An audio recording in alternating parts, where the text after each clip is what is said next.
Hello everyone, welcome back to my channel. कैसे हैं आप सब? आई होप आप सब बहुत अच्छे होंगे। और अभी ना शाम का टाइम है, शाम के 5:30 बजे का टाइम है। तो मैं आ गई हूँ यहाँ पे किचन में और यहाँ पे कुछ बर्तन रखे हुए थे। ये बर्तन में वॉश कर थी। ये बर्तन ना जैसे हम लोगों ने दिन में खाना खाया था, तो उसके बाद शाम को बच्चों को भूख लग गई थी, तो दिन का जो बचा हुआ था तो बच्चों ने वही खाया होगा, दोनों बच्चों ने खाया था। तो उसी के बर्तन रखे हुए थे। इन बर्तनों को मैं धो रही थी। और मोनू अभी अभी ट्यूशन से आया था और तन्नू का तो आज ट्यूशन नहीं था, उसकी छुट्टी थी ट्यूशन की। तो वो बैठी हुई थी अंदर और फिर बच्चों ने खाया होगा जो भी बचा हुआ था। तो बर्तन मैंने उस टाइम कहा था, मैं आराम कर थी, मैंने कहा था बर्तन सिंक में डाल दो, मैं शाम को धो दूँगी। तो बस यहाँ पे किचन में आके मैं ना अभी वही बर्तन धो रही हूँ। और हस्बैंड भी अभी इस टाइम ना घर पे थे। वो आजकल शादी में बिजी हैं, तो कल भी से रात को शादी में थे ना, तो फिर उनकी नींद पूरी नहीं हो रही है। तो हस्बैंड सुबह भी शादी में चले गए थे और शादी से वो फिर आए 3 साढ़े 3 बजे आए थे दिन के। तो उसके बाद ना हस्बैंड अभी घर पे आराम कर रहे थे। तो क्योंकि रात को भी उन्होंने ना शादी में जाना है, शादियां हैं आजकल हस्बैंड के पास, तो रात को भी उनके पास शादी थी। तो फिर हस्बैंड को थोड़ा दिन में आराम करने का 2 ढाई घंटा हस्बैंड ने आराम किया था। तो अभी ये हस्बैंड ना उठ चुके थे और ये बर्तन वगैरह धोने के बाद में हस्बैंड के लिए बनाऊंगी चाय। क्योंकि अभी ये हस्बैंड ना तैयार होके फिर से उनको शादी में जाना है रात भर। फिर आज उनका काम है शादी में, तो आज भी पूरी रात ना वो शादी में ही रहने वाले हैं। तो फटाफट से इन बर्तनों को धो रही हूँ मैं और उसके बाद बनाती हूँ मैं हस्बैंड के लिए चाय। तो हस्बैंड के लिए मैंने बर्तन धोने के बाद चाय बना ली थी और हस्बैंड को मैंने चाय दे ली थी। वो ऊपर तैयार भी हो रहे थे और चाय भी पी रहे थे। और उसके बाद ना मैं यहाँ पे आ गई थी क्यारी में। हमने यहाँ पे राई की पौध बोई थी ना, तो वो पौध थोड़ा लगाने लायक हो गई थी। वैसे तो फिर आजकल पता ही नहीं चल रहा किस टाइम, आज जैसे बीच में बारिश बंद हो गई थी ना, तो फिर से अभी कल इतनी तेज़ बारिश आ गई थी, तो जो भी राई की पौध जमी हुई थी बारिश की वजह से सारी वो गिर गई थी, अजीब सी हो गई थी। तो मैंने सोचा यार अब इसका ना ज़्यादा वेट नहीं करना बड़ा होने का, क्योंकि आजकल तो अब बारिश का पता ही नहीं चल रहा कब मौसम ठीक हो रहा, कब अचानक से बारिश आ जाए। ऐसे ही हो रहा है इस बार। तो मैंने कहा कोई बात नहीं, थोड़ा बहुत जितनी भी बड़ी होगी तो इन राई को मैं लगा लूँगी। तो उससे पहले हमने यहाँ पे क्यारी बनाई थी ढंग से, मतलब प्लेन किया था। बनी हुई तो पहले से ही थी, लेकिन थोड़ा सा प्लेन करना होता है, कहीं पे ऊंचा नीचा हो जाए तो फिर होता है ना कि पानी रुकता है। तो ऐसे में सब्ज़ी ख़राब होने का डर रहता है जहाँ पे पानी रुकता है। तो ये क्यारी मोनू ने और मैंने पहले ना इस क्यारी में काम किया, इसको ठीक कर लिया था। और उसके बाद हम यहाँ पे राई लगा रहे थे। और मोनू को देखो मेरे साथ लगा हुआ है, इसको तो बहुत ज़्यादा शौक रहता है काम करने का। तो ये मेरे को बोल रहा था कि मम्मी आप रहने दो, मैं ही लगा लूँगा। लेकिन मैंने कहा नहीं कोई बात नहीं बेटा, अब उसके भरोसे भी कहाँ छोड़ देती। तो ये देखिए मेरे साथ साथ ना ये भी लगा रहा, जितना इससे हो रहा था जैसे इसको आ रहा था, तो ये मेरे साथ साथ लगा रहा था। मैं इसको बोल रही थी कि हट जा कोई बात नहीं मैं लगा लूँगी, लेकिन नहीं मान रहा था। तो मैं इसको बोल रही थी कि चल अगर काम करना ही है तो ऐसा करना, जो जहाँ पे राई की पौध हो रखी है ना, वहाँ से पौध मुझे निकाल निकाल के देते रहना और मैं लगाती रहूँगी। तो बाद में ये मेरी बात मान गया था और वहाँ पे चले गया था राई के पौधे निकालने के लिए, और निकाल निकाल के ना मुझे दे रहा था। तो आप लोग भी देखिए, राई के पौधे भी ज़्यादा बड़े तो नहीं हुए थे, लेकिन क्या करते, फिर बारिश की वजह से फिर सारा ख़राब हो रहा। तो मैंने सोचा फिर कोई बात नहीं, जितनी भी बड़ी हो रखी है इनको लगा लेंगे, अच्छे से जड़ पकड़ लेंगे 1-2 दिन में, तो फिर राई ठीक ठाक हो जाएगी। और राई ना मैं यहाँ पे काफ़ी घनी नहीं लगाती, क्योंकि राई जब बड़ी होती है पत्ते फैलते हैं तो घनी राई फिर ठीक से नहीं होती है। तो थोड़ा इनके बीच में गैप रखना भी बहुत ज़रूरी होता है, क्योंकि जब ये अभी राई बढ़ेगी बढ़ेगी साथ साथ फिर इनके पत्ते भी चौड़े होते हैं, पत्ते भी फैलते हैं। तो अगर खुली खुली जगह रहेगी तो तब ठीक है, राई ठीक से होती है। बाकी तो अपनी तरफ से हम पूरी मेहनत कर रहे हैं, लगा रहे थे। उसके बाद देखते हैं कितना हो पाता है कितना नहीं हो पाता है। अपने लायक ही हो जाए तो इतना ही बहुत होता है। तो जो मेहनत की होती है मेहनत अपनी वसूल हो जाती है। तो कुछ कह नहीं सकते। मौसम का देखिए, मौसम कैसा रहता है, कैसे मिजाज होते हैं मौसम के। आज तो धूप धूप भी नहीं थी, बादल भी लगे हुए थे, लेकिन तेज़ धूप भी नहीं थी। लेकिन फिर भी अब तो मौसम को देख के ना डर भी लगने लगा है कि पता ही नहीं चल रहा। बीच में तो अब कुछ दिन, हफ्ते 10 दिन तो धूप पड़ गई थी, तो हम लोगों ने सोचा कि बस अब बारिश नहीं होगी, बारिश बंद ही हो गई। लेकिन कल अचानक सुबह से इतनी तेज़ बारिश आई कि फिर सारा यहाँ पे क्यारियों में ना सारा पानी पानी भर गया था, पूरा गीला गीला हो गया था। तो चलो फिलहाल अपनी तरफ से तो हमने पूरी मेहनत कर दी। और बाकी जो हमने दोबारा से ना पालक और मेथी धनिया के बीज डाले थे, तो उसमें भी ना थोड़े थोड़े बीजों में से अंकुर निकलने शुरू हो गए थे। तो उम्मीद तो यही है कि वे अच्छे जम जाए। बस बारिश ज़्यादा नहीं होनी चाहिए, कहीं बीच में बारिश हो गई दोबारा से तो फिर सारा काम हमारा ख़राब हो जाएगा। और मूली तो काफ़ी अच्छी तरह से जमने लगी थी, मूली के पत्ते तो थोड़ा बड़े भी होने लगे थे अब। तो चलिए देखते हैं जैसा भी होगा। और अब उसके बाद ना मैं नीचे क्यारी का काम करने के बाद मैंने हाथ मुँह धोया अच्छे से, और उसके बाद अब मैं आ गई हूँ किचन में। और यहाँ पे ये बना रही हूँ मैं अपने लिए ब्लैक टी, जैसे कि मैं ब्लैक टी पीती ही हूँ, आप लोगों को पता ही है। और यहाँ पे ना कालू भी था, कालू किचन के बाहर से मुझे देख रहा था, तो मैं उसके साथ बातें कर रही थी। कालू की एक अच्छी आदत है कि वो किचन में कभी नहीं आता है। हमने उसको शुरू से ही किचन में नहीं आने दिया, जब वो हमारे पास आया था तो कोशिश करता था आने की, लेकिन हमने ना उसको तभी रोक दिया था, क्योंकि होता है यार, अब कुत्ता ही है जैसा भी है, भले ही हमारा हमें मतलब बहुत प्यारा है हमें वो, लेकिन फिर भी आज जानवर तो जानवर ही होता है। तो वो किचन में नहीं आता, तो किचन के बाहर से ना मुझे देख रहा था, मैं उसके साथ बात भी कर रही थी।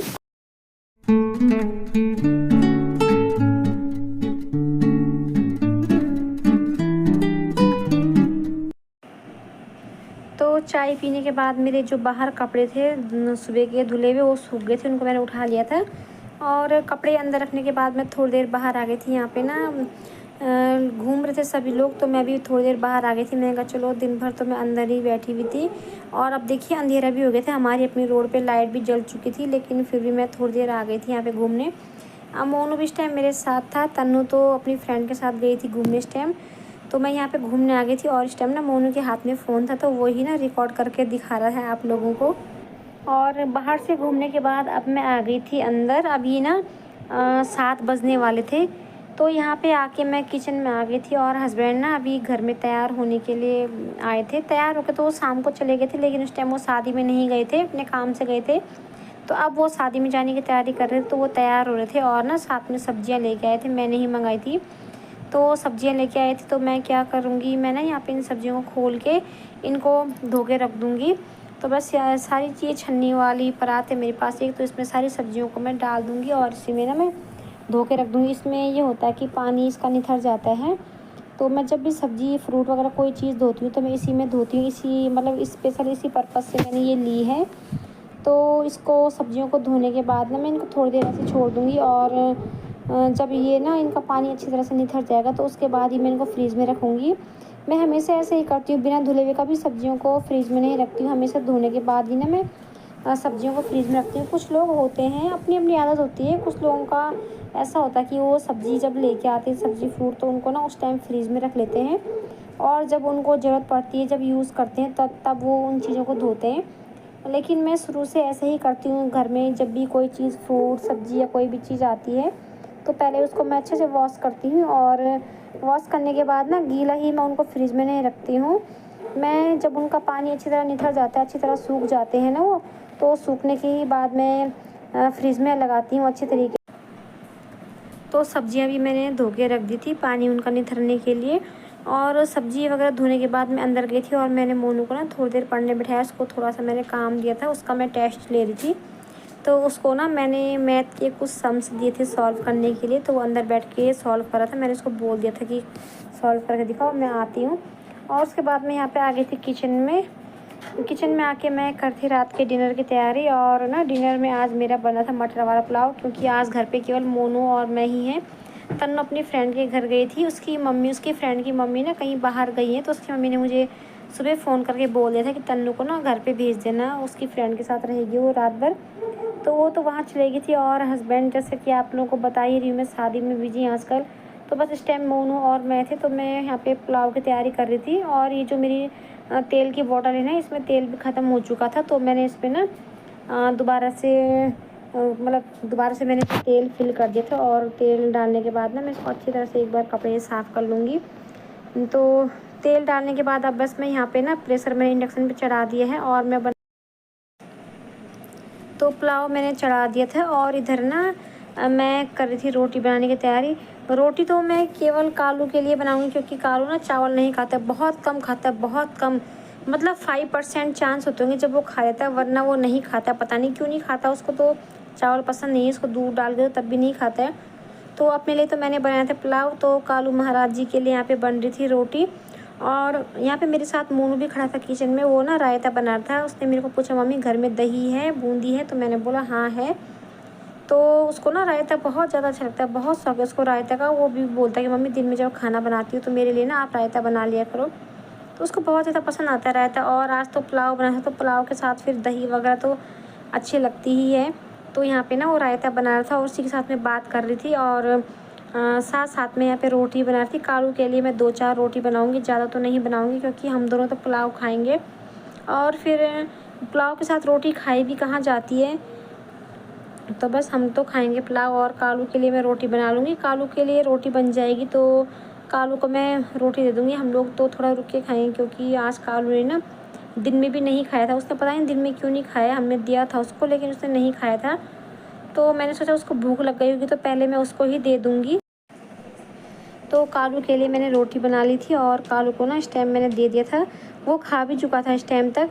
तो अब यहाँ पे ये प्रेशर में से स्टीम भी निकल चुकी थी, तो हम लोग भी खाने की तैयारी कर रहे थे। तो सबसे पहले ना मैं यहाँ पे मोनू की प्लेट लगा रही थी। मोनू को दूंगी पहले मैं, उसके बाद लगाऊंगी अपनी प्लेट। और रायता देखिए, रायता भी बन के तैयार है जो कि मोनू ने बनाया है। तो मोनू की प्लेट मैंने यहाँ पे लगा ली है, मोनू को दूंगी, उसके बाद मैं भी खाने बैठूंगी। तो देखिए पुलाव हमारा बन के तैयार है। आप लोग भी आ जाइए हमारे साथ, गरम गरम मटर वाला पुलाव खा लीजिए घी के और रायते के साथ में। तो खाना पीना हमारा हो गया है और अब रात के ना ठीक 9:15 हो गए थे। जब तक मैं बर्तन वगैरह धोऊंगी, किचन साफ़ करूँगी तो 9:30 तक तो हो ही जाएंगे आराम से। तो खाने के बाद मैं यहाँ पे किचन में आ गई थी और सारे बर्तन खाली करके सिंक में रख रही थी। बर्तन सारे सिंक में रखने के बाद मैं यहाँ पे करूँगी किचन साफ़। सबसे पहले मैं किचन साफ़ कर लूँगी और किचन साफ़ करने के बाद मैं बर्तन धोऊंगी। मैं ना रात को सोने से पहले हमेशा अपनी किचन को ना अच्छी तरीके से साफ़ करती हूँ। किचन को मैं गंदा कभी भी नहीं छोड़ती हूँ रात को, और होना भी नहीं चाहिए। क्योंकि सुबह सुबह जब किचन में आओ ना, सुबह सुबह उठ के आओ तो फिर किचन अगर गंदी दिखे तो सुबह सुबह मूड ख़राब ही हो जाता है। तो जब भी मैं सुबह किचन में आती हूँ उठ के, तो क्योंकि रात को तो मैं अपनी किचन को अच्छी तरह से साफ़ करके सोती हूँ बर्तन वगैरह धो के। तो जब सुबह मैं किचन में पहला कदम रखती हूँ तो किचन देख के ना मन खुश होता है, एकदम अच्छा सा साफ सा, एकदम साफ़ सुथरा किचन दिखाई देता है। तो मूड थोड़ा फ्रेश हो जाता है, अपने किचन को देख के खुशी होती है कि चलो हमारा किचन साफ़ है। तो यहाँ पे मैं किचन साफ़ कर रही हूँ। और ये बोतल, स्प्रे बोतल में मैंने एक ना सॉल्यूशन बनाया है, इसमें विनेगर और नमक वगैरह डाल के थोड़ा सा सर्फ भी डाला है, इससे मैं किचन साफ़ करती हूँ। ये इसलिए है कि इससे जैसे स्लिप पे, ये गैस स्टोव पे थोड़ी बहुत चिकनाई रह जाती है खाने की ना, तेल के छींटे जो पड़ते हैं खाना बनाते हुए, तो इससे वो एकदम से साफ़ रहता है। तो ये ना मैंने बना के रखा है, तो इसी से मैं ज़्यादातर किचन को, अपने ये गैस स्टोव को, किचन का, ये काउंटर टॉप को, टाइल्स वगैरह को, ये ऊपर जो चिमनी लगी हुई है इसका स्प्रे करके मैं साफ़ करती हूँ। तो इससे ना एकदम आसानी से साफ़ होता है और चिकनाई नहीं रहती है। तो बस यहाँ पे किचन साफ़ करने के बाद मैं अपने बर्तन को धो लूँगी। बर्तन भी ज़्यादा नहीं है, थोड़े से ही, क्योंकि 2 ही जने थे हम। तो चलिए फिर मैं तो निपटाती हूँ अपने काम और आप लोगों को बाय बाय बोलती हूँ।